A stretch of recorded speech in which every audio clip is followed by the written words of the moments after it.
বিশ্ব বাংলা 24, বিশ্বায়নে বাঙালিয়ানা।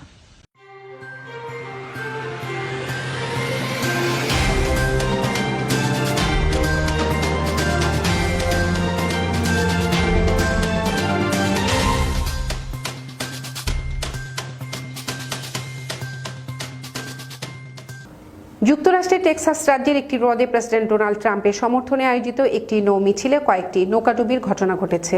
ওই মিছিলে ২৫০০-এরও বেশি লোক যোগ দেয়। তারা অনেকগুলো স্পিডবোট নিয়ে এগোনো শুরু করার সঙ্গে সঙ্গে পাল্টাপাল্টি বহু ঢেউ সৃষ্টি হয়।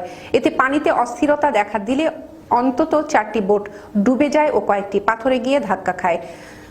তবে এ ঘটনায় কেউ জখম হননি বলে জানিয়েছেন কর্মকর্তারা।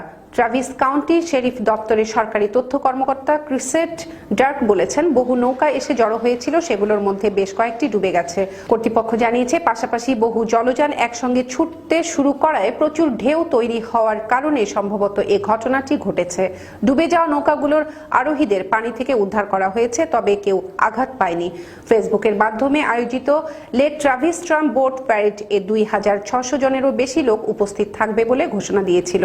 আয়োজকরা স্পিডবোটগুলোকে ঘন্টায় ১৬ কিলোমিটার বেগে চালানোর নির্দেশনা দিয়েছিল। ঘটনার বিষয়ে একটি তদন্ত শুরু করা হয়েছে এবং ইচ্ছাকৃতভাবে এ ঘটনা ঘটানোর কোনো প্রমাণ পাওয়া যায়নি বলে জানিয়েছেন তথ্য কর্মকর্তা ডার্ক। এই নৌ মিছিল চলাকালে ওই এলাকায় কোনো ঝড় হয়নি বলে জাতীয় আবহাওয়া বিভাগের স্থানীয় একজন কর্মকর্তা নিশ্চিত করেছেন।